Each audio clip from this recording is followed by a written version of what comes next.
We're live. Let's go. Hold on. Hey guys. Y'all come on in. Let's see if I can Look, let find me know it. if you can see their comments. Yeah, I'm trying to find it on the. Okay, I see it now. Hey guys. Oh, I We're see about to go live. Oh, wait. Turn this right. You got to turn yours down on your end, Silky. And we're live. All right, I had to mute the. I have two windows open, so I had to mute it. Okay, so you Wolfpack, good what's now? going Hey on? guys. So excited, so excited. Woo. Hey Myra. Hey Prissy. You see that comment? Yeah, I see it. I see it. Hey Anya. Y'all give us some hearts. Give us some hearts, you guys. What's up, It is guys? time. We're here finally. Been waiting for this. Last night I was just like, I think I woke up at 3 a.m. and I went down and like got some snacks and I was just like ready for this for today. So You nervous? just kind of excited. It's like I'm always kind of doing these things alone. So it's just when you came on, your energy just fed off and doubled, tripled my energy. So Oh yeah, that's like, how it is. amazing. Yeah. So what's up, everybody? Welcome. I'm so excited. Right. Y'all go easy on Mr. Silky. This is his first time on a Zoom live in BGU. So we're gonna go real nice. We got 113 people. Oh, y'all on time. It's only been 1 minute. Easy. Where do you guys come from? Easy. I heard the wolf pack takes no prisoners. You guys are wolves. If I'm acting like a sheep, y'all gotta attack. Like, come on. The wolf pack don't play. Y'all drop some wolves in the comments for Mr. Silky. Hey, they say, hey, Mr. Silky. You know what's funny is I'm kind of like, dang, maybe I should call myself the Shark Pack because I like the whole wolf pack thing. It's like a family. So I brought Silky Sharks with me. I like that. The Shark Pack. Some balls and even like a hamburger and some of our blanks here. So these are little toys that we ship free with every order. So I love it. And we get those with every order? Every blank order. Every blank order we throw in. They're like little stress balls, but we have different kinds. Here's a tennis ball. So and we do games like if you collect all 3 of a certain set that says bless your feet, you win a prize, bless your face, bless your booty. So like we give away, and then the first one to collect all 9 gets like a $500 prize gift card or something like that. So oh my gosh, I'll be ordering like crazy. Do y'all hear that? We keep it fun. We keep it fun in our for our customer base and all that. So I love it. Hey guys, y'all come on in. All 200 of y'all. Y'all is not playing today. We about to go down with Mr. Silky, so y'all be easy on him, okay? What's up, Wolfpack? Hey, drop them hearts, y'all. Y'all know what we. Come on now, we got company. Y'all know how we do it over here in the Wolfpack. Come on down, y'all. Give us some hearts for Mr. Silky. Y'all treat company nice, huh? Warm welcomes. I appreciate it. Thank you for having me. Thank you for joining us. For Mr. Silky, y'all. We about to go down. It's about to go down. Yeah. And I told everyone I've been drinking coffee since yesterday, so I got 2 right here. So. Energy. You got to have that energy in business today, you know. Yes. So y'all, what we got going on today? Of course, y'all see Mr. Silky Socks here. We are going to be interviewing Mr. Silky Socks for everybody. Hey, Dannesh, baby. For everybody that don't know, this is the official collabo of Mr. Silky Socks and Blanks Galore. So this is not only the first, but this is the beginning of a great collaboration, you guys, with 2 bosses, 2 hottest of the sublimation people in the game. So we about to go ahead. This is not about me today, y'all. Thank y'all for the green and pink hearts. I love it. This is about Mr. Silky. So I didn't want him to just like the norm, oh, we're going to collab. I told him to come inside of Blanks Galore and we want to get a feel of him personally. So y'all are going to hear from the man himself. Whatever questions y'all got for him, let's save it to the end. But we are going to, I have a set of questions I want to ask him. He's going to tell us about his story and everything else I got to ask him. And then at the end, we are going to allow you guys, if y'all have any questions, to go ahead and grill them. But don't look, go easy on them. I'm looking at the comments. I'm getting pumped up. So many hearts, so much love. Thank you guys. Woo, yes. I'm excited. Woo. So Silky, I don't know if you got my text. Are we doing a type of, Did you get that? Did you get my text, the last text? No, I didn't. I didn't know if you want to do that now. I mean, we can, but I was talking about, are we doing a code giveaway today or? Yes. Yes, we are. So I set up a code.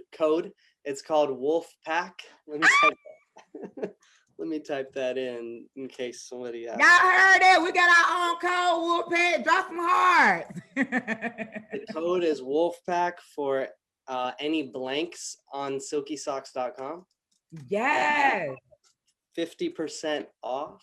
Oh my gosh. Y'all better run right now. Did y'all hear that? It is a code going on. 50% off his whole entire website.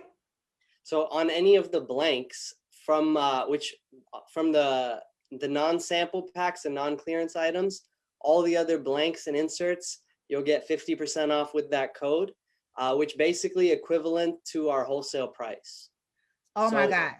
Yeah. So if you don't have a wholesale account with us, you still get the wholesale pricing today. I have the code active today till Friday. You just use the code WOLFPACK and you can go ahead and get half off anything on the blanks section on silkysocks.com. Wowzer. Silky, you got to drop that. Look, we got a lot of newbies online. What my new news? Go ahead and drop your website and then give them the code. So, hey, you guys, his website is silkysocks.com. He's going to drop that with the code again. I'm going to pin it to the bottom. But if y'all don't run over there and get that 50% off, y'all are crazy. Y'all are crazy. Y'all are crazy. So run. That's right, Purity. Purity, like, I'm going to go right now. That is right. There we go. I just linked the entire blanks collection. So you could find socks, amazing sublimatable socks, face masks. What do I got here? Check this out. That's a sports bra, one of our latest items. Yeah, so you'll see we almost covering head to toe. Everything we carry is sublimation friendly. So we created all our products with the vision of how can we create an amazing sublimation and have a great wearability. So for example, this sock has a cotton bottom for comfort and cushion, and then this white part you can sublimate. So again, sublimation friendly, printable, and wearable. And literally we're almost covering the whole body now. We've got socks, we've got calf sleeves, we've got underwear in ladies and men's. We've got sports bras now, arm sleeves, headbands, face masks, of course, neck gaiters. We're almost head to toe, Cassandra. It's super exciting. That is a blessing. I can't wait. Look, I can't wait to get into these questions because that's what I want to ask you. So y'all, we ain't gonna let him spill the guts yet. Y'all drop some hearts right now if y'all are ready. Because I want to know about these socks and beanies and bras. Like, y'all know we need these things. So I need everybody, if y'all are ready, drop some hearts right now in the comments. Because it's about to go down with the go down. Y'all know this. So give me some hearts right now. Give Mr. Silky Socks some hearts. No. In the comments. You have to drop them in the comments. He ready. This one thing I do this to ask for abundance to rain down. Oh yeah. And then so I'm like asking for the hearts right now. Go on. Yes. Drop the hearts, you guys. Let's go. Oh my gosh, that is crazy. And you got dog teeth too? Yeah, we got dog tanks, another new item. Hear that? Yeah, it's super dope. We got sizes for the small guys and the big guys. It goes from extra small to 7X. So yeah, it's like a nice, cute little tank, sleeveless for the pups. It's awesome. Oh my gosh, I'm about to go crazy on your website as soon as I get off. How long does this code last? Wait, because a lot of people are at work, so they like, wait, how long can I? So how long does this code actually last? We have it activated right now till Friday. So we have, oh my God, this is crazy. Thank you, Mr. Silky. Everybody tell Mr. Silky, thank you. 50% for the Wolf Pack. You don't get no better than that. I got to bring the heat tomorrow. I got to do 100%. Tomorrow I got to do 100% coding your group. How can I beat that, you guys? So drop some hearts, y'all, for Mr. Silky. And we're going to go ahead and get into this collab, y'all. I'm so ready to hear what he got to say. I've been up all night, you guys, with these questions, trying to figure out which is the best to ask him, because I had a lot of questions. Y'all can see. but I only highlighted a few because I'm sure that a lot of you guys want to know the answers too, especially as entrepreneurs that's just now getting in the game. So Mr. Silky is going to tell us his side of the story. So if y'all are ready, okay, y'all ready. So Mr. Silky. All right, hot seat. So first question. Tell us a little, well, first statement. Tell us a little bit about Mr. Silky Socks. How did you get into this? You know, like you were just saying about how you sell the socks, you sell everything. Tell us more about that. So you're basically like at a job interview. So tell me about yourself. You already know. All right. So, all right. So I was born and raised in California. My dad migrated from Pakistan to America in 1970. And he, self-educated. I mean, he worked his butt off to go from like a college kid to, working odd jobs and getting his degree. Then he started his own business in boxes and packaging in like 1990.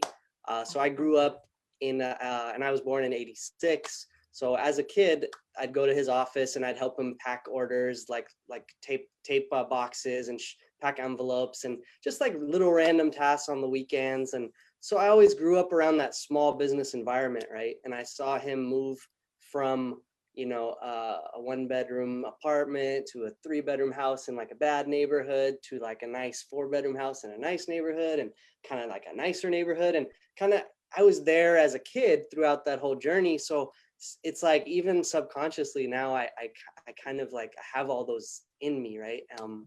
So I graduated college from San Diego State University. I studied international business. And this was in 2009. My original plan was to go into finance and maybe work at a bank or whatever, but the economy had tanked. So I just went in to work for my dad. I was helping him. I was a salesman for boxes and packaging. His company is called A&R Box and Packaging. So as I was selling to his customer base, one strategy we used was just go and visit their warehouses, see what they need. A ton of his customers were screen printers, t-shirt printers. So yeah, like that was one of his biggest customer bases. So I got really acquainted in the screen print industry, and I kind of just had a passion for it. I was like, this is dope. I love the fabrics, the softness, the cotton, the printing.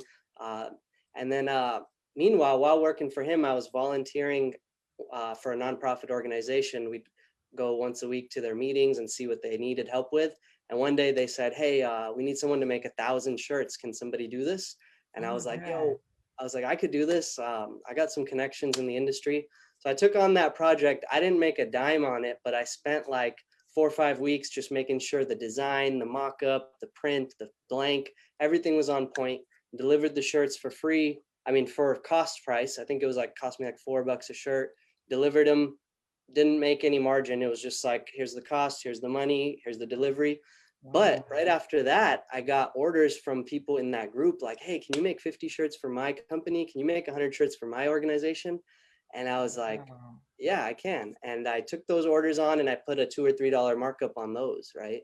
Okay. And I was a dealer. I was buying blanks, doing the mock-up, dishing them to factories. Just like I was middlemaning the whole thing. I launched a company called Silk Screen Apparel.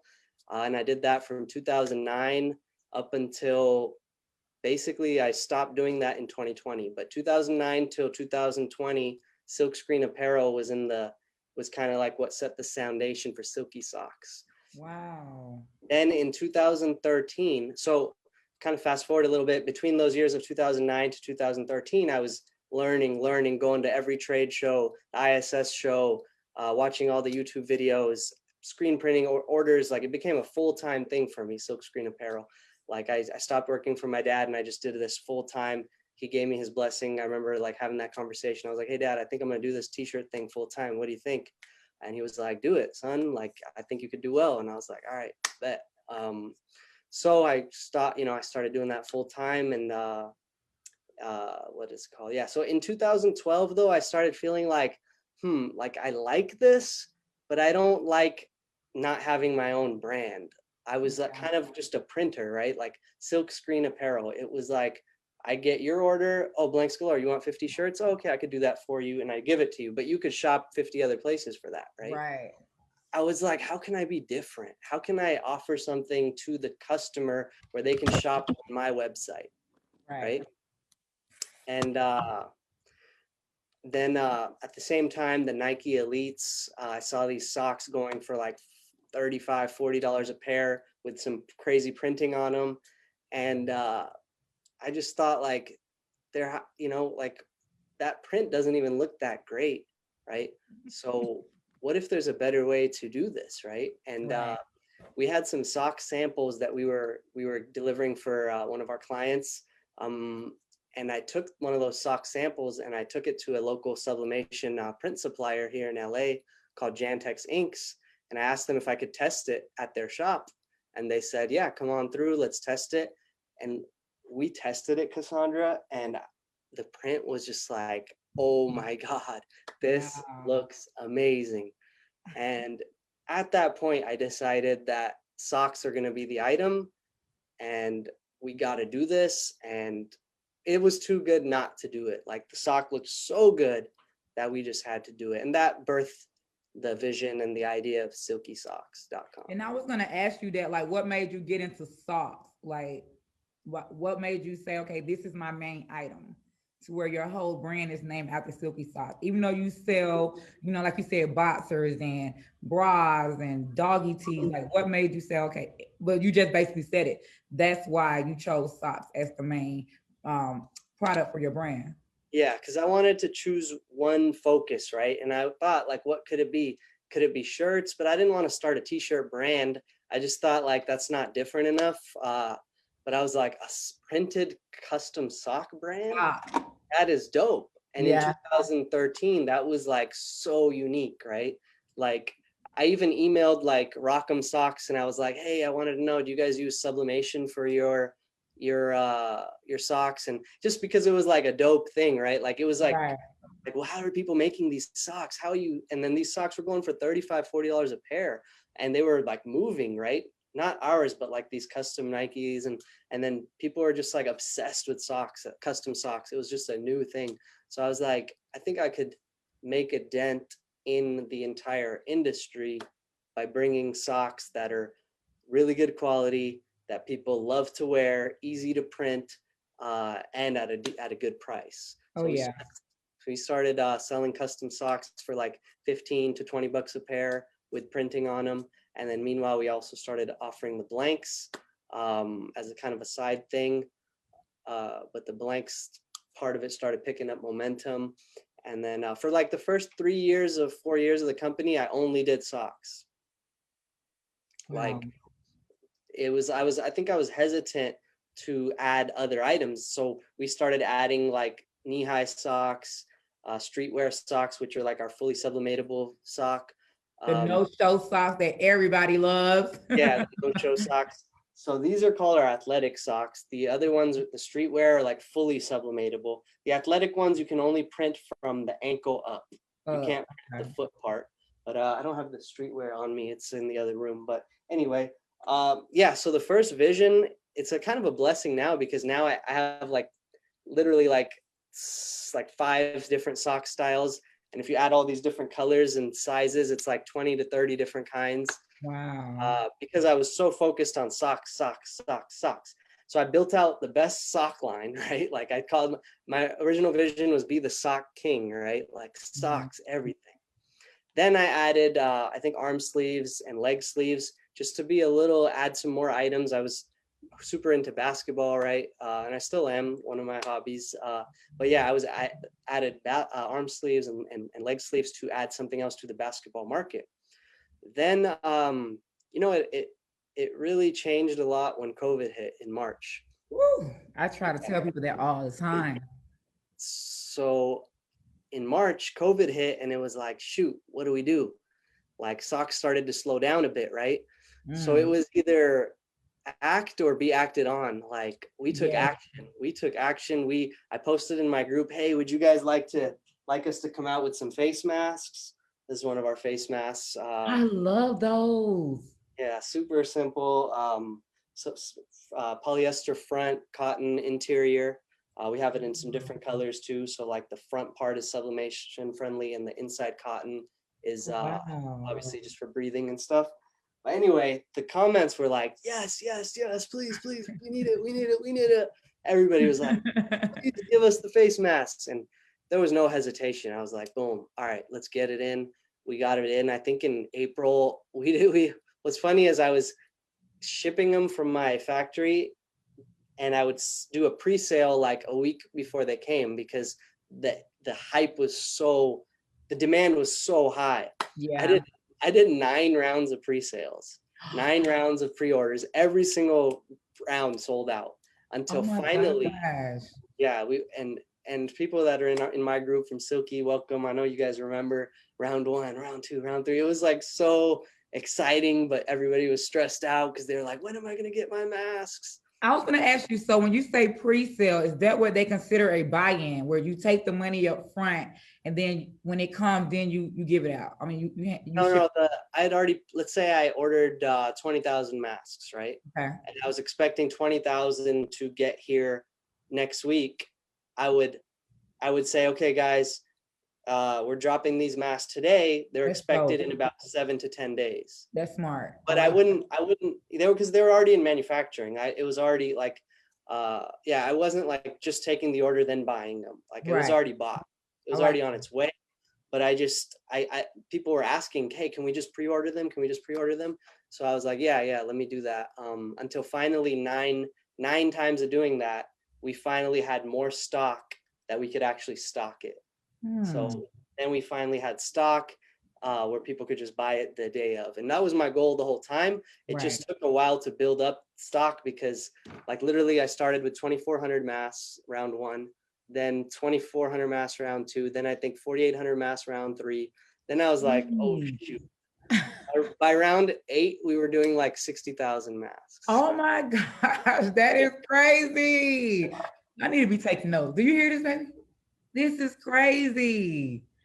So I think you kind of just answered my next question, because I was going to say, when did you decide, okay, I want to become an entrepreneur?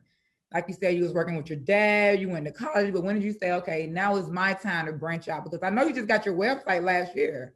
I mean, not your website, I'm sorry, your warehouse.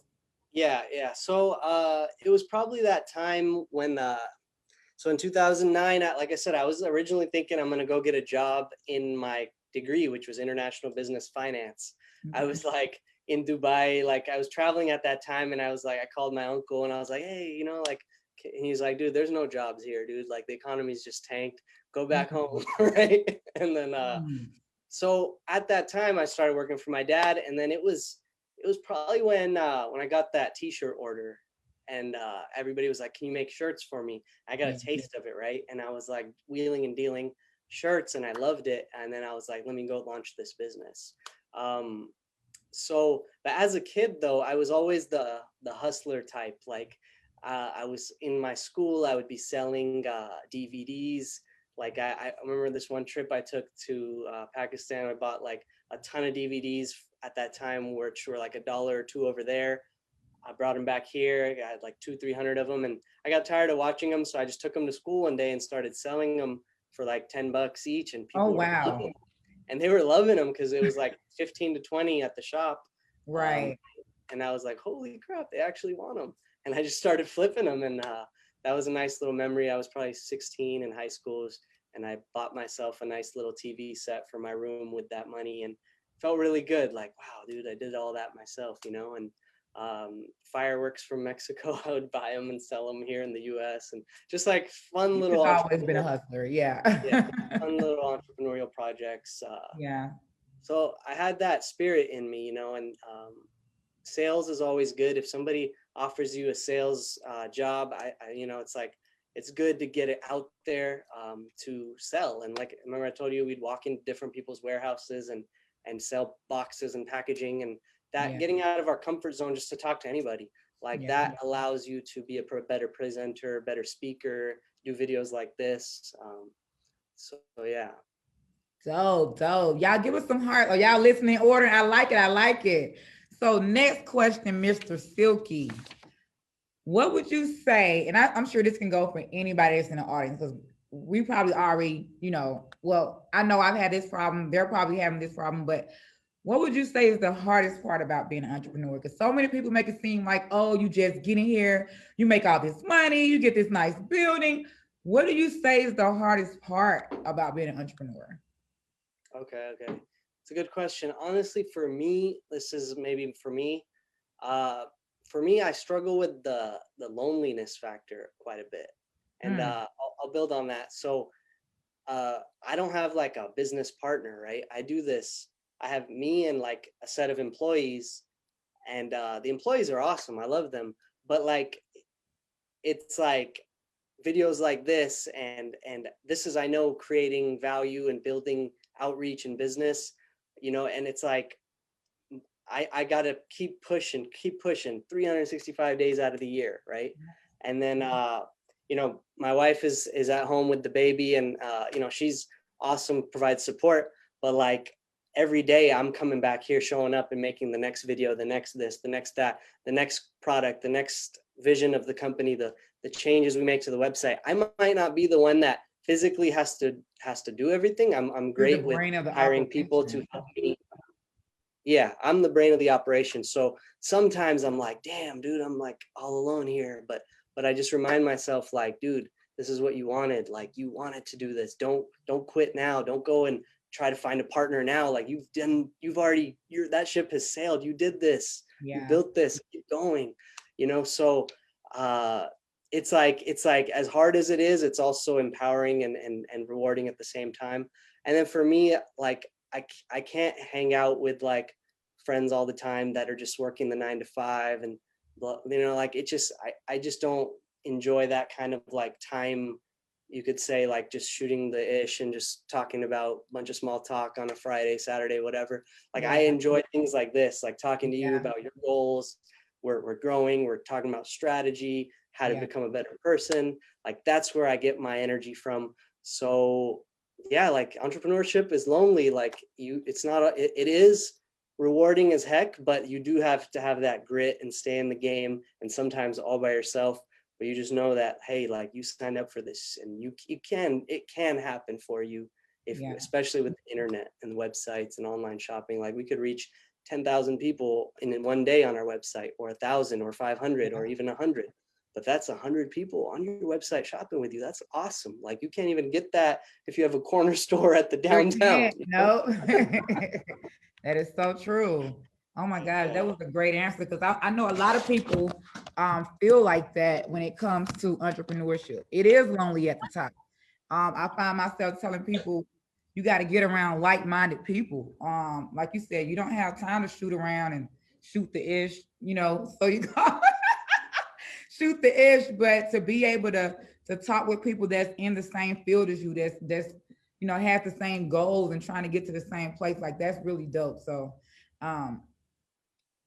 I love it. Yes, that's right, y'all. That's right. Yeah, and to add to that, like, so being around yourself and collaborations with you and people that are going through some of the stuff that I go through, it's something that I want to do more of, because it makes me really like feel like that connection that I can't get with just everybody, and of course, having our own Facebook group, super rewarding, because they're our community, they're our people, and they appreciate everything we're doing, and we appreciate their energy. And so it's like, those two things are like priceless to me, it's like, and I want to keep putting in energy in those places. Oh yes, like I told the group in the beginning, y'all, this is a lifelong collabo. So this is not just the first, but this is the beginning of the BG and Silky Socks collabo. We love you guys too. Yes, y'all, I'm loving it. So question number 3, I'm not gonna grill them too much, you guys. Question number 3, but I just want to get like a feel of, everything that we're talking about, because I know a lot of other people go through this too as an entrepreneur. So have you ever had an idea that failed? And when it failed, how did you handle that failure? Because I tell my group all the time, this industry can make or break you. I mean, if you're not built for this, it will show quick. But if you are built for this and you're willing to fall a few times and fail a few times and get back up, like how do you handle failure, and have you ever failed? Yeah, so I look at failure as you're getting to your answer, right?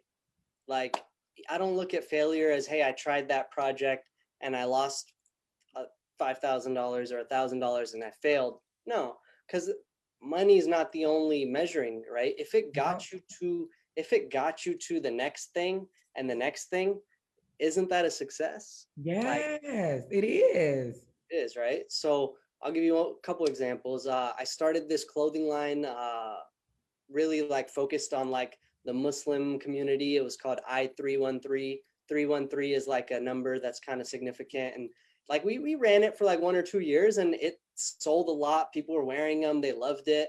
And I was donating some of the profits, but it was way too small of a target audience to keep going with it. Yeah. So I cut that project and I stopped doing it. And, you know, I probably didn't make any money off of it. It was kind of just like a fun thing to get the shirts out there. But we created something, and I learned from that next time I got to choose something that is not so like in a shell, you know? Yeah. Yeah. So Silky Socks are for everybody who wants to make dope custom socks, sublimation printers. So it's like a way bigger audience, but it still has a nice focus to it, right? Yeah. So I learned from that experience. Was that a failure? I'd say no. We had our run and we moved to the next thing. Yeah. Another example, I bought a DTG printer once, and I think I posted this. I spent like 12 grand on it, cash, right?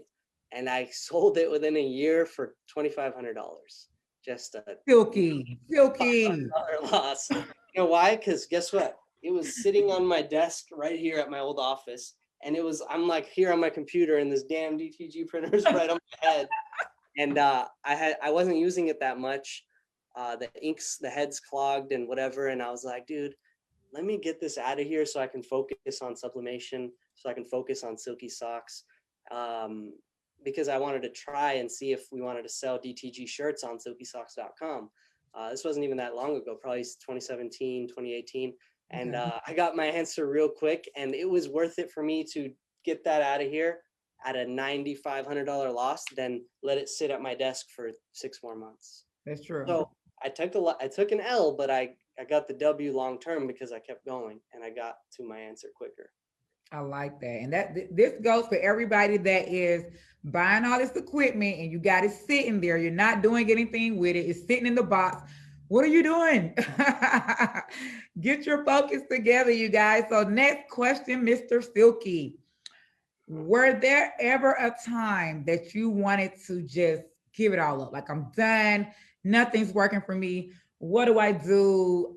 I'm like, how did you bounce back? How did you say, okay, I'm going to give it one more chance. I'm going to, because a lot of people in this industry, I know they want to give up. It's so easy to give up. It's hard to keep going, but it's very easy to give up. So what was a scenario where you were just like, okay, I can't do this anymore? And then you came back like, okay, I'm going to give it one more chance.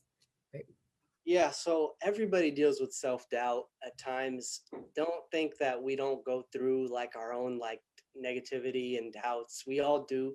I do too. But I try not to let it last too long. Like especially early on, I always had things of like, damn, dude, I'm only going to do this. What if I just stop doing this and I go and get a job? Like, damn, dude, like, I don't know if I can keep doing this. And I used to talk to myself more like that. Now I've realized that thoughts are actual things and you don't want to talk to yourself like that. So I limit it so much, and I try to speak myself up as much as possible. Yes. And talk to myself nice, talk about manifest, you talk about what's going to be. So I think in terms of greater terms. Now I still have those moments and I just try not to let them last too long. So just the key, like if you find yourself having those thoughts, catch yourself, go outside if you need, take a walk, adjust, write down the next few steps, and then act on those, and you'll quickly get out of that funk. But one thought that comes to mind was in 2019, this is one of our breakthrough kind of moments. It was January ISS show. Like I had a videographer that we were doing vlogs with, and things were kind of growing on like the vlog side. But something was missing. It wasn't that dope, right? The content for YouTube. we were doing like behind the scenes vlogging at Silky Socks headquarters, our old office. And then my videographer like quit right before the show, right? And I was like, shit. Yeah, I was like, damn, we're not gonna get content, whatever. And then February came, and I was like, I didn't have a videographer, and finally I was like, you know what?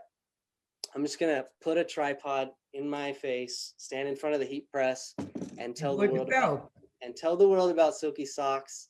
And I did a video called "The Best Way to Fully Sublimate Socks," where I didn't hold back any information. I just said, I'm gonna give it all. I'm just gonna give it all to the world, let the world know about Silky Socks and see what happens. And then I'm gonna follow it up with a new video every 2 weeks. So about every 2 weeks, I took a new product and I made a new video. But that first video from March 2019 now has 392,000 views. Wow. Give him some hearts, y'all. Can y'all believe that? Are y'all hearing? Are y'all taking notes? Oh my gosh, that is so dope. Congrats, Silky. Thank you. Thank you. That's crazy. Honestly, okay, so this was before we even had a Facebook group. So we just took that momentum and consistency, right? You can't just be a one-hit wonder. I consistently, the rest of the year, every 2 weeks, new video, like little snowball effect that build a big snowball, right? Right. Then in September of 2019, I was like, wow, the YouTube community is really popping. I think I could launch our Facebook group now. And I was posting in other groups, like those sublimation community type of groups. And they were like loving whatever I'd post about the socks. And I was like, I think we're ready now.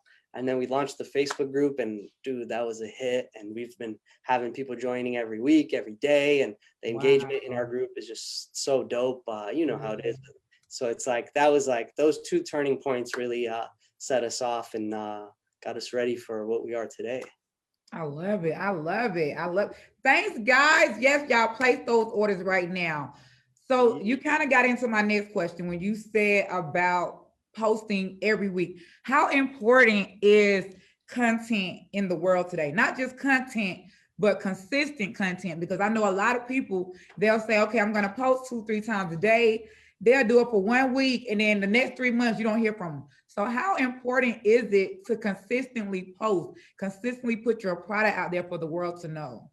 Because I tell them all the time, when somebody sees, like if you're selling socks, it's going to take them more than one time to see your product before they purchase. So they don't just say, oh, Silky selling socks, I'm going to purchase. They have to see it over and over. And probably about that 5th time they don't see your content, like, let me go ahead and buy it.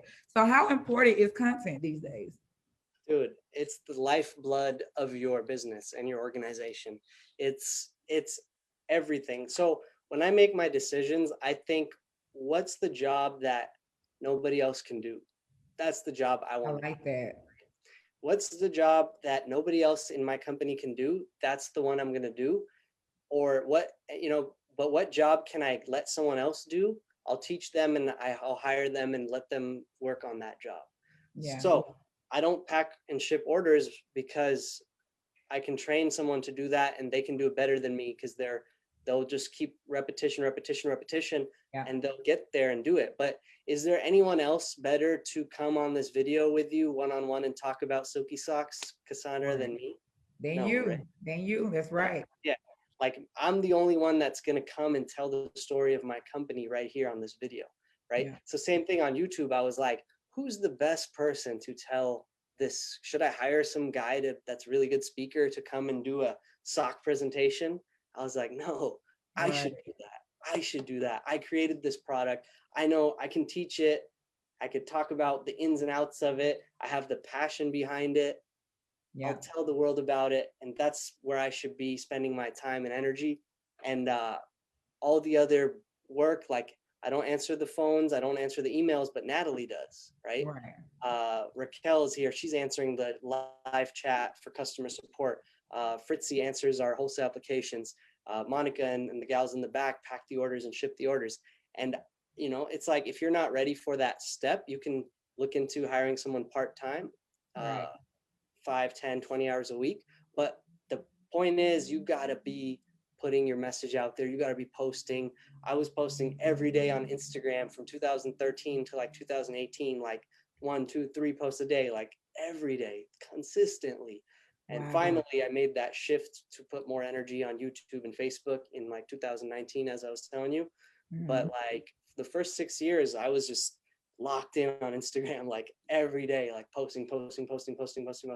And now I continue to post, but I'm spreading myself out where I'm on Facebook, YouTube, TikTok, Instagram. So I'm doing a little bit of all those. But yeah, my day is spent creating videos and creating products. Those two things are like what I do. I always try to create the new innovative products, make sure we have the products in stock, work with my factory and manufacturing, but everything else I try to teach my employees to do. And that's how I do it. So yeah, marketing is 101, the most like important thing. So if you're just starting out, maybe you're doing a mix of like, you got to put your face in some of the videos or some of the pictures. Like you got to, you know, like for example, this product, right? It's dope. But now if you made this, right, and you're on your feed, you have you smiling, like, you know, that's going to resonate. Then the next picture could be this on the flat on the table, right? Now you have both. As they're scrolling through your feed, they get to know you and the product. Wow. Y'all better look. I hope y'all got y'all pen and paper. He dropping gems. Look, these are gems coming from Mr. Silky. So Mr. Silky, while we're talking about YouTube and Instagram, tell us what is your YouTube and Instagram? So your YouTube Silky Socks. I know you got a lot of followers on both platforms. Okay, yeah, the YouTube, just look at Silky Socks. You'll find all of our company tutorials, how-to videos, how to sublimate, all that jazz. I have a YouTube channel as well, Dannesh. It's more like motivational content, and you know, I'm trying to grow in that area. So look for that channel. On Instagram, both same thing. We have the Silky Socks company channel, and I have mine, Dannesh Kasamali. You can follow me as well, and it's mainly like just like what I'm doing, business, motivation, vlog, like my day-to-day stories. I'm even recording some of this. It's going to go on my IG story. So yeah, so let's see what else. TikTok is at Dannesh Kasamali. I make some fun how-to sublimate videos on TikTok.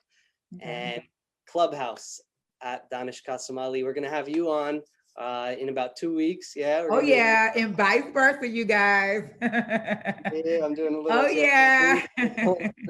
Too. Yes, I love it. Yeah, basically look, at Dannesh Kasamali, at Silky Socks, those two places you'll find me and the company. So thank you for following. Appreciate it. Y'all make sure y'all follow him, YouTube, Instagram, TikTok. You won't be disappointed.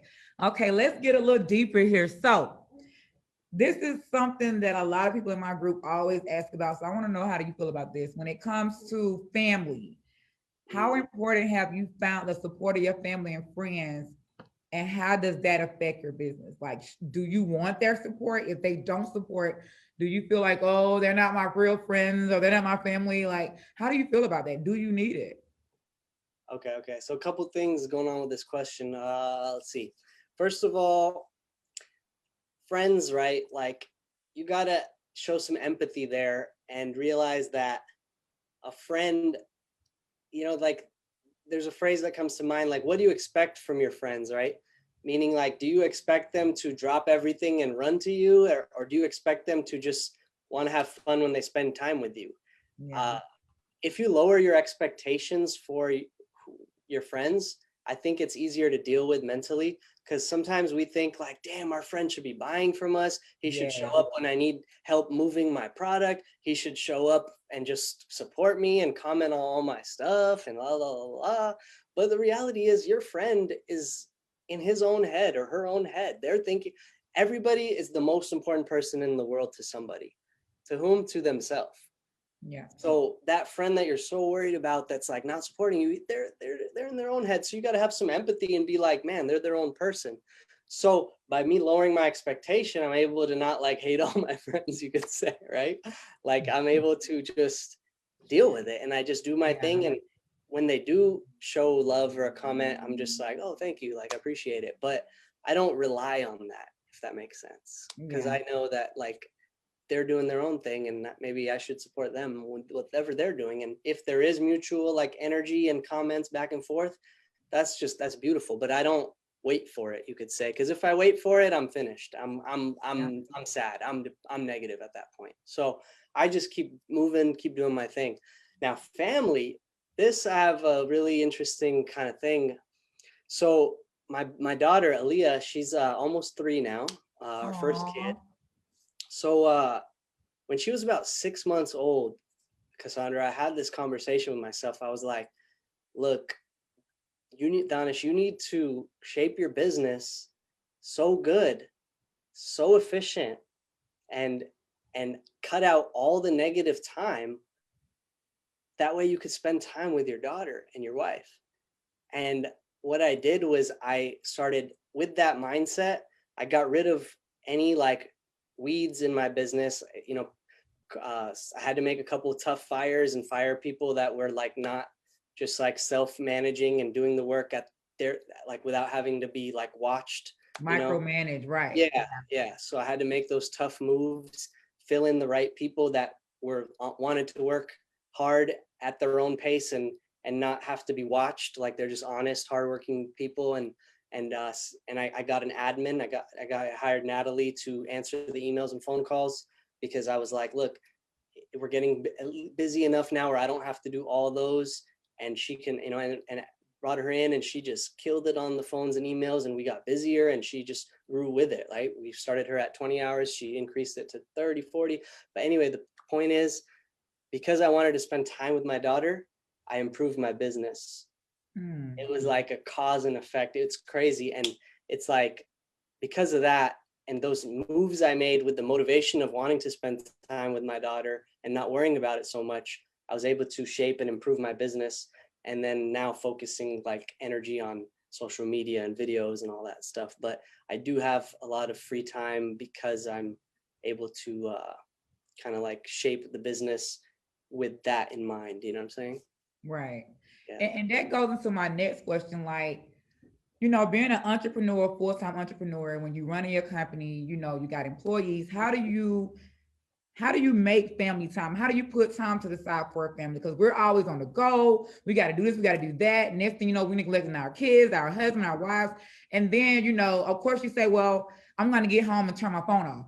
As soon as that ping come in, you're like, okay, got another order, got another message. Like, do you with us, with me and Jeremy, when we get up at 5 o'clock, it's like, okay, turn off our messenger, turn off emails, like turn off everything. And it's our time, like, because we're working so much during the day that we don't want to bring work into our personal. So it's like, 5 o'clock p.m., shut it on down. I get on every now and then, check a couple of messages, but I'm not like head on like I am in the morning time. So how do you deal with that? Yeah, I noticed that last night because I posted in your group at like 10 p.m. and I was like, dang, it's not approved. No, I'll probably sleep by then. I was like, should I text her? I was like, no, it's 1 a.m. over there. Okay, so real strategy. All my notifications are off. Every single one of them. If you message me on Facebook right now, I'm not gonna get a notification. I only get it when I open the app.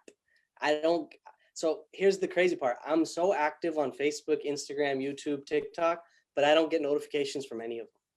Zero. Wow. So, yeah, no, and I don't turn them off at night. I just always have them off. The only time I see it is when I go into the app. That does two things for me. It gives me full control over my time and my day. That's right. Because like if I get to the office at 11 a.m., say, right? At 11 a.m., I could check my Facebooks and my social media. At 11:30, I could check my email. I could do it again at 1, and I could do it again at 3, and I can answer everything I need to answer. But like, guess what? I had my entire morning and I had my entire night. Yeah. And even my email is off. My email notifications are off. I do not get ding emails. I even at one point I even considered turning my text notifications off.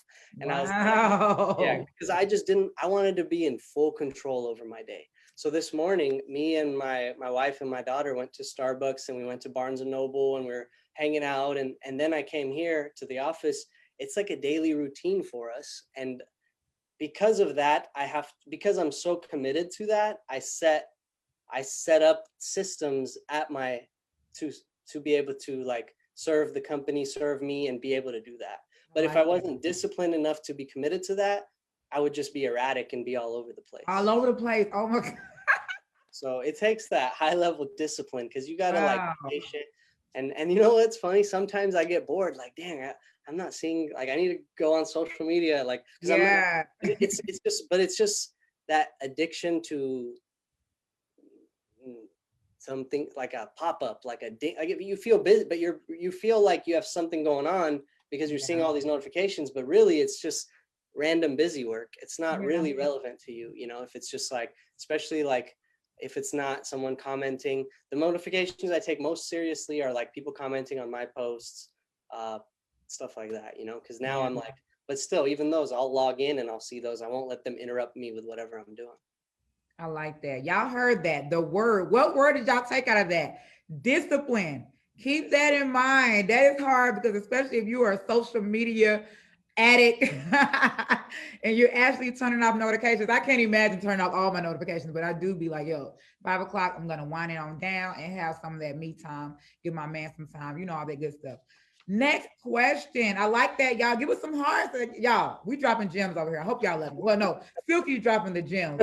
I'm over here grilling them. So I love it. I love it. So Silky, do you feel that the more you grow, like you just said, it's hard to talk like what we're talking about now? We can talk about it easily because we're in the same field.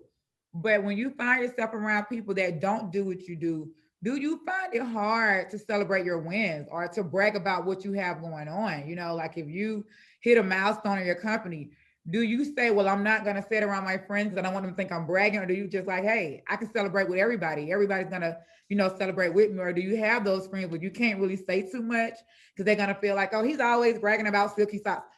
You feel me? So you sound like you sound like you got too many of those friends. Oh, don't be petty, Silky. Don't be petty. No, I don't. But I tend to run into that. I feel like, you know, everybody's not in this field. So I can't, like I'm talking to you, I can't talk to everybody and say, hey, you know, we did this in Blanks. They're like, what is Blanks? So, you know. Honestly, what I do to deal with that is I continue to create my posts and do my thing and create my, you know, like what you're doing. You're creating your Instagram posts and Facebook posts and you're telling your story. And the people that are your friends that are not in the industry that want to see it, they'll see it. Like if they don't want to see it and they want to be like, gosh, she's so whatever, like full of herself, whatever, like you can't really mess with them anymore, honestly. Because we want to be full of ourselves, because we want, like Oprah even said, we want our cup full. We want to be overflowing, because that's the only way we're going to serve our customers, our business, our spouse, our family, because we have to keep ourselves energy high. So I just try not, I used to wait for, you could say, permission or approval from quote unquote friends. But like, really, like, I just keep doing my thing now. And I thought one day I would keep doing my thing and then finally go back to those friends and be like, look what I've done. Look at me. But you know what I realized? You don't want to even go back and be like, look at me. You just want to like keep doing, and you get obsessed with the doing. And eventually this is enough. And you might have some mutual gatherings and they bring it up and be like, dude, I see what you're doing. I love it. It's awesome. Then you're like, dude, thank you. Appreciate it. Thank you for watching. And then if they kind of like really start asking like, dude, so how did you do? You know, then I could tell like, whoa, they're interested. Let me keep going. But I don't like be like, yo, check out my new this or that. You know? I love it. I love it. Your answers are dope. Okay, next question. When people, have you ever heard the phrase saying, man, if I only knew then what I know now, I'll be better off? Like, so what is something that you know now that as your younger self, you probably could have said, okay, let me prepare for that, or let me move this way or that way to make sure I know next. Like, what do you tell yourself now that you wish you would have told yourself at a younger age? Yeah. What I just told you is a big one, because I did my MBA part-time at USC from 2015 to about 18, right? Mm-hmm. And then officially I graduated in 2019. I had like 2 online classes. But throughout that journey, 2015 to 18, Silky Socks was doing its thing. but I was like, my time was split. I was Silk Screen Apparel, Silky Socks, and this part-time student, right? So I would always like try to like go to those classmates and be like, look what I'm doing, look at me, I'm so this, I'm so that. You got to learn about Silky Socks. I got to tell you about Silky Socks. It's so good, dope. It's so this, it's so that. But eventually I realized, dude, they don't care. Like they are just thinking I'm just like a self-promoting, self-hyping, like just some guy with some company that they don't care about. So I realized I should just keep creating on this side, on the social media side. I should keep putting out videos and content and sharing my story, not trying to go and tell them how great it is. And I wish I did that earlier, because I think I spent those first couple years in school like struggling with that rather than just creating my thing and doing my thing. So that is definitely something I was like, dang, I wish I just started doing that from the get. You know, it took me a few years to really get to that level. What else? The shift to like being a sublimation blank supplier comes up. Like, so we were a sublimation blank supplier from the beginning, like 2013, 14, but it was like not our focus. Our focus was more like, hey, let's do custom printed socks, our brand for the basketball market. And really we shifted that focus in about 2018, 19, where we're like, dude, let's just focus in on supplying it, teaching it, and training it to other sublimation printers. And our brand will be kind of just like there. But I could have made that switch earlier. Now, do I have regrets? No, but it is something I think like, what if I just, what if? Yeah. So let's get on the personal side. So like we always see you posting, we know you always working, but what are some things that Mr. Silky Socks like to do outside of sublimation? Like what is your, not your daily routine like, but you know, what is your personal life like? We see you at the Silky Socks location and working and subbing, but do you play basketball? Do you play the violin? Do you know how to sing? Rap a little bit? I don't know. What you got for us? Go ahead and hit for us. Ow! Yo, so my name is Dannesh, and I'm here to say, no.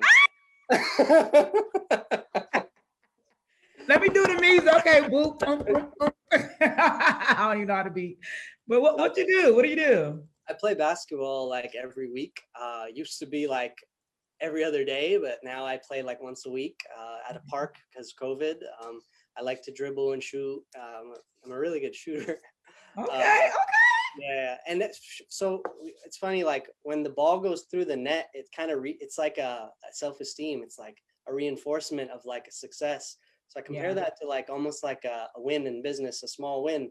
So that's super fun. I like to do that. I work out. I go to the gym like a few times a week outside of the basketball.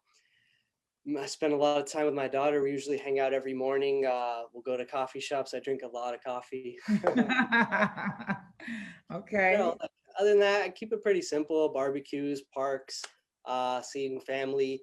Honestly, friends is a very light thing for me. I don't spend that much time with friends. I do enjoy catching up with a friend here and there, but I probably see a friend once every 2-3 weeks because I'm so like engaged in my discipline routine and my day-to-day. I like to read. I read almost every morning or every night. I read business books, biographies, entrepreneurs, like stuff like I read Steve Jobs' book. I read Amazon's book. I read Netflix's book. I read a lot of like, and I listen to motivation constantly every morning, every night. I have my AirPods. One of the best investments you can make is AirPods as well as YouTube Premium. If you don't have YouTube Premium, I highly recommend that. What's dope about that is you could play any YouTube video in the background. So it could be like an audio, meaning you could be on your phone on another app or your phone could be playing and YouTube's still playing. Yeah. So once I got that, I was listening to everything on motivation, on Jim Rohn, personal philosophy, self-development, creating wealth, creating success, like high level thinking, right? So I study that topic now because I consume so much of it. I like to smoke hookah sometimes to take a little relaxation. With the hookah, I love the good hookah now. What's your favorite flavor? Have you had the pond flavor, the green savior? No. Pond mint is a nice one. I like blue mist and like blueberry type flavors too. Yeah. Yeah. Okay, Silky. Okay. You got one over there in the Blanks Galore? Nah, I'm gonna have to get one before you visit, man. I was just telling babe we got to get a couple of hookahs because Silky wants to smoke a hookah. So we're working on that. We're working on that. So next question, and we're almost done, you guys. We're gonna leave the last 15 minutes. We're gonna give it to you guys so y'all can grill them, but we are almost done. So who are a couple of your role models in business? Yeah, so I mentioned Steve Jobs is a good one. I like his innovation. Like he always thought, okay, how can I make this computer so simple, so sexy, and so functional, but like that everybody's gonna want it and be connected to that with their heart, right? And he did the same thing with the iPhone. Like it's just so simple to use and so like fluid and innovative. And he cut out all the noise, right? All the BS extra stuff. Yeah. So I try to do that with Silky Socks product line too. So he's a good one. I love Tony Robbins and Jim Rohn and Earl Nightingale. Those three guys, they're just like high level thinkers, philosophers about success. And what I love about those guys is they talk about not only the financial, but the lifestyle, like the family, the balance, the mindset and thinking positively and how to cut out worry and how to cut out fear. And those are so important because worry and fear are two things that'll drive you. Yeah. And if you can kick the worry habit and start thinking like good things are going to happen to you and kick like anytime you have fear, you do it anyway and you face it, you get stronger. Just those two things alone will get you on places you never even imagined. Right. So, and then I got one more. I wrote down Kobe Bryant, his work ethic and what he did for 20 years in the league. And then after he retired, he created like a video and won the Academy Award with that, with the video of like the young Kobe. I don't know if you saw that. Oh, no, I didn't see that. And then like what he was doing on the business side and just that, like that grit, like he didn't care about his friends and what people thought and this and that. He just did his thing, right? And 20 years later, then he was like, okay, I'm ready to retire. I'm good. I'll take on a few interviews and God bless his soul and rest in peace. Tragic what happened to him, but he's definitely one of my role models when it comes to that work ethic and that mindset. So yeah. Thank you, Silky. Thank you. I think I got two more for you and I'm done. Y'all give us some hearts. How is Silky doing? I think he's doing really good. Y'all let us know. Give us some hearts in the comments. Let us know how Silky is doing, y'all. He's doing a great job. Yes. Huh? I was born for this. Follow my Instagram story. Yeah. Make sure you guys are posting stories on your Instagrams and Facebooks and stuff. You might think people aren't watching, but they're watching. Cassandra says, trust me, they're watching. They're watching. So what is a statement? Huh? Can I ask you a quick question? Don't be my turn until tomorrow, but go ahead and go. Go ahead. I was just gonna ask you, like, are your posts like, do you get up and just like be like, it's time to post, or do you have them planned out from the night before? Because sometimes you post like 20 things a day, right? Yeah. You want the real truth, or you want me to tweak it a little bit? Tell me straight up. I literally, and Jeremy can tell you, I roll over at 4 a.m. I always get up at 4. Like if I sleep past 4, something's wrong. Like you better check on me. But I roll over at 4 and I start scrolling my social media and I just see what's popping at the current moment. And I post off of that. Because if I plan, I hear people say plan content. Like that's okay. But for me, if I plan something from last week to post this week, like what if something new's going on this week that I need to talk about that? So I really just every morning, like this is my routine from 4 to like 8. I'm just posting, but I don't have it planned out. I just literally, I get on my phone and I'm like, oh, this is what they're talking about today. What can I do about this today?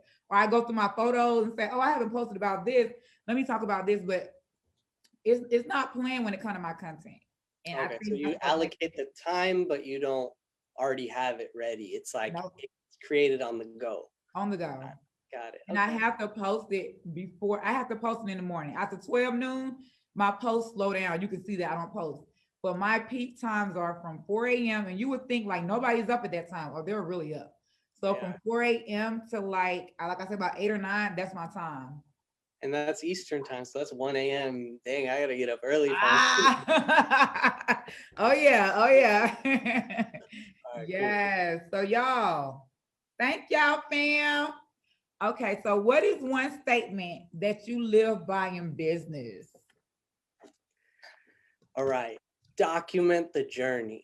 Oh yeah. Document the journey. That means don't try to put a fodder over what your business is and be like, ooh, I'm this professional company 10 years in. Look at how slick my picture is and my post is and my Instagram is. No. Like, show the rawness, show where you are today, because once you can show where you are today, what happens is people latch on to the trueness, the truth, and start following your journey. And then you can actually get to that level that you so desire and wish to become. But if you start in day one and pose like you're at that level, you'll never get there. Nope. So, you know, like, and I personally used to struggle with that. I was you know, sharing a warehouse with my dad. Like, he gave me some warehouse space and I was paying him like a discounted rent. And I used to pretend that like, oh, we're this big company, we did it on our own and we're so successful. Yeah. And I realized, but what was happening is I didn't like consciously fake that story. I just wouldn't post that much because I didn't want to show what was really going on. But I realized, yo, show where you're at right now. So then I started having the camera on and I was like, yeah, this is where we're at. This is our warehouse. Here's our section. Oh, there's my dad's product. We share the warehouse with him. He gave us this section. So this is our section, the small area here, and there's his. And what had happened is that allowed me to be so real and show anything. And now they started growing with me and we got to our own big old warehouse. And this was the best part, that we told the truth, because now they saw us and they were like, dude, congratulations. We saw you grinding in that space where you were just like with your dad. And I mean, you know, he wasn't there, but it was like his boxes were like on our head. If anyone. Yeah, I remember that. Yeah. So it's like, well, I remember posting something when we moved out, it was a picture of just like the mess in that little area with boxes everywhere. And I was like, how did we do all that in this area? And now we have our own big old area.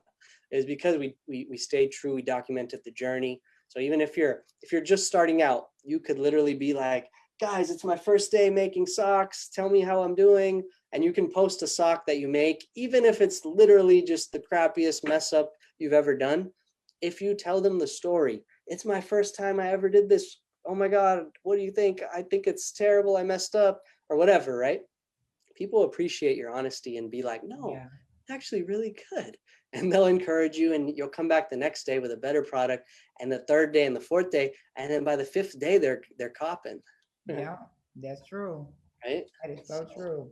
Yeah. I tell people that all the time. We have a lot of people in our group that's starting out in their kitchen. They're in a corner of their bedroom, and we'll say, hey, you guys, this show your craft room Wednesday. And they like, I don't want to show it. It's not so perfect. And we like, yo, document it now. So when you get to that storefront, you can look back where you started. So I'm glad you just said that. We love the transparency. Yes, y'all, we love the transparency. Thank you, Silky. Thank you. Yeah. And last question, what are some crucial steps or tips that you have that you believe could be of great value to any new entrepreneur, whether it's in the space of sublimation, in design, or just business in general? Okay, so somebody new in sublimation, design, business in general. I would say think online strategy, think online first. How can you sell online? So that means website, that means social media, that means shipping packages, that means your www, whatever name, wolfpacksocks.com, whatever it is, right? Yes. Because in today's business, like you want to be able to reach the world, like world wide web. You want to reach, you could be in Atlanta, you could be in LA, you could be in New York, you could be in the south of Missouri, wherever, some rural area, but you could sell a product and reach at least the entire United States by your energy. So, so online everything, that's tip number one. And then tip number two is document the journey. Show where you are today. Don't worry about fodder and fakeness. Tip number three is fight fear and worry, and write down and believe in what good can happen. So instead of thinking like, oh my God, what if I lose all my money? Or what if this business fails? Start thinking, oh my God, what if I earn $5,000 a month? Yes. Oh my God, what if I earn 10 grand a month? Yeah. Oh my God, what if I earn $100,000 a month? Yeah. What happens is now you're opening yourself up for the abundance to come down, and your actions and your things you're veer towards those numbers rather than, oh my God, what if I fail, and focusing on that. Like, so those work phenomenally. And I personally try to like think of those high numbers and like, oh my God, what if this happens in a good way? Because we're always like, what if this happens in a bad way? But there's another flip to the coin. Like there's, you could, the good things can happen to you and will happen to you. You just got to believe them, accept them, and go and get them. Like God put you on this earth for good things to happen to you. And I think a lot of times we fear and worry about negative, but the positive is where you want to focus on. I love it. I love it. Thank you, Silky. Y'all, how did he do? I think he did really, really good. Y'all drop some heart in the comments right now. Mr. Silky did really good, you guys. Yes, y'all drop them hearts. Drop them hearts, guys. Thinking of a career in giving sermons after this. What do you think? Look, I think you can do it. Like we just had a whole 334 people on live, like the whole time. It stayed consistent. Do you know how hard it is to keep somebody's attention for that long? So yes, give yourself a hand clap, Silky. That's not easy at all. Yes, y'all drop them hearts in the comments. What kind of questions do y'all have for Silky? We have 15 minutes, you guys. And in 15 minutes, we will be in this live. No, we got to go, We got to go, though, guys. So what are some questions that y'all would like to ask Mr. Silky Socks? And I'm going to take a few out of the audience. Y'all give them to me, give them to me, give them to me. Thank y'all.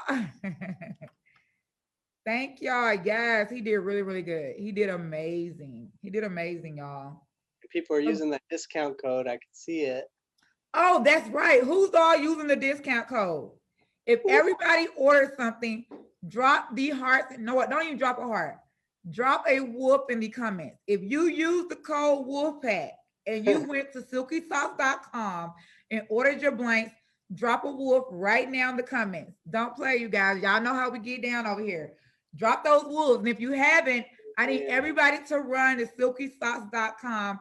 He's giving everybody in here a 50% off code. All you have to do is use the word WOLFPACK, WOLFPACK.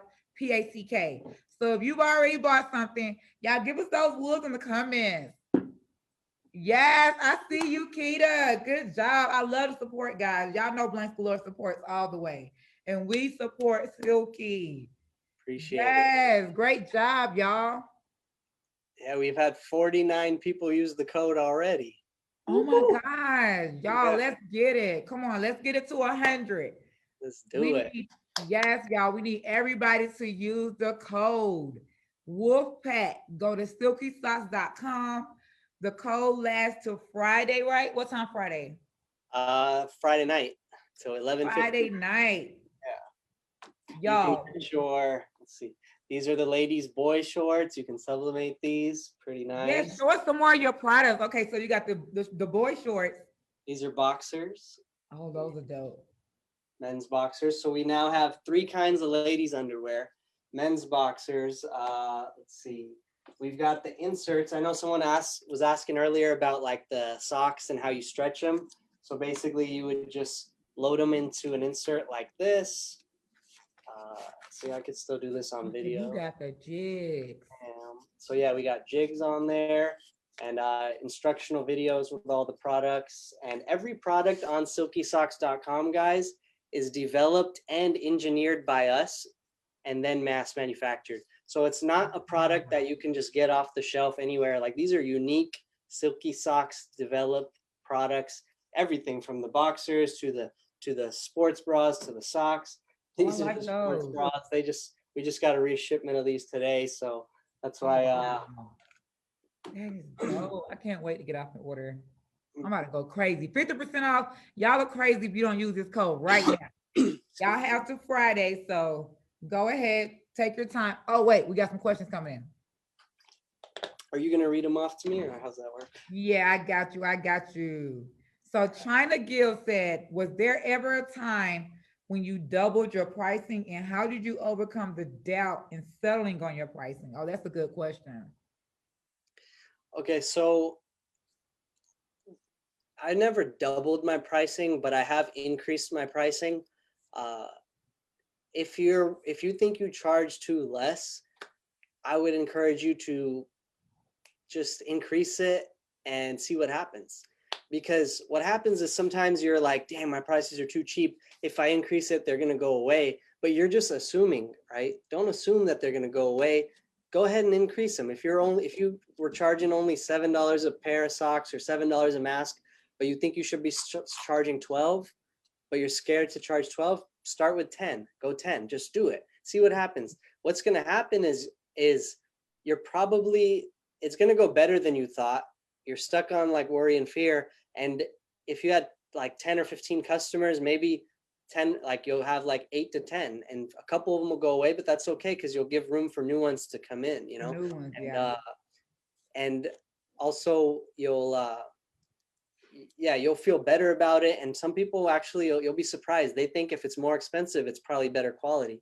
So sometimes I've had customers think like, dude, that's cheap. It probably sucks. So don't be afraid to, if you're making good products, charge more, because people think like, yo, that's $20. It's probably a freaking damn good pair of socks. I better get that. Yeah.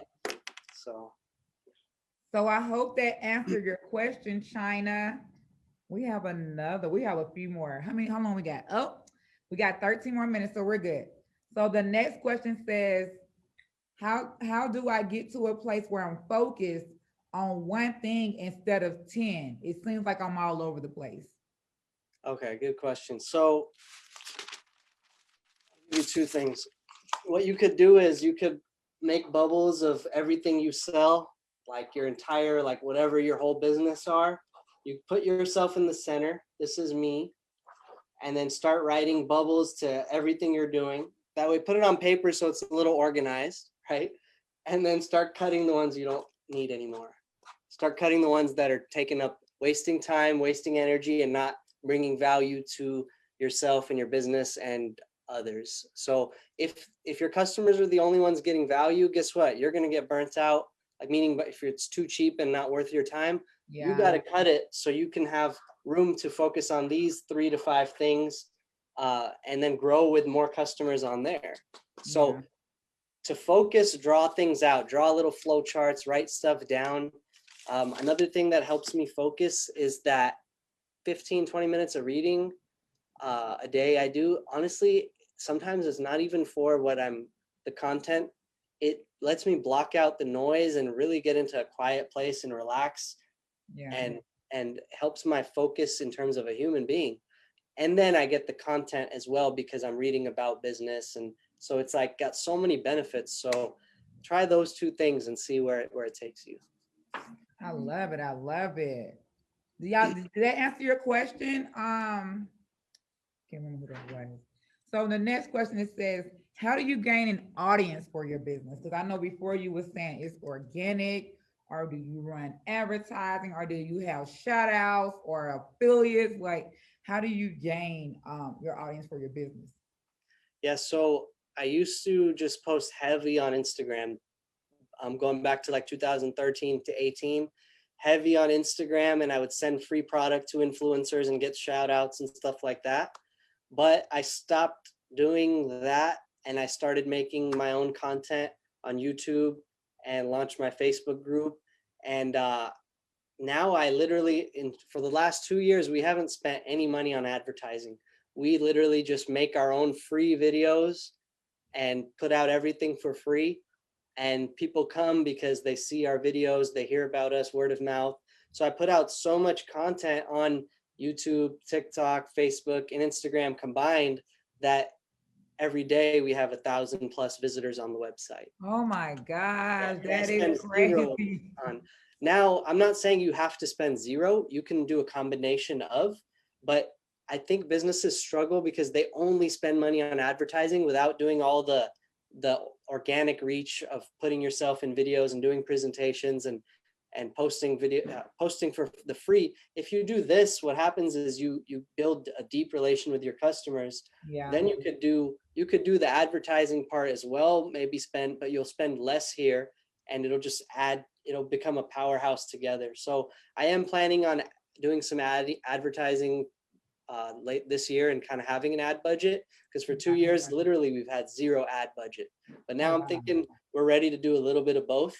But that's because I'm so strong in this area. So now, but if I didn't have this and all I did was advertise, guess what? I wouldn't have these deep relationships that I have with my customers, Wow. So, I just made a statement on that earlier. Oh my gosh. Because my boyfriend, he's very good at marketing. He does the marketing for Blanks Galore, but he's about to get into teaching his courses. And I was telling him, hey, when you teach your courses, let your students know it's not just advertising that's going to get you the results. If you don't have the drive, if you're not pushing the brand besides just running an ad, don't think that the ads are going to do everything for you. You still have to do your job on the end, huh? Yeah, you still have to do your job too. So I'm glad that you said that.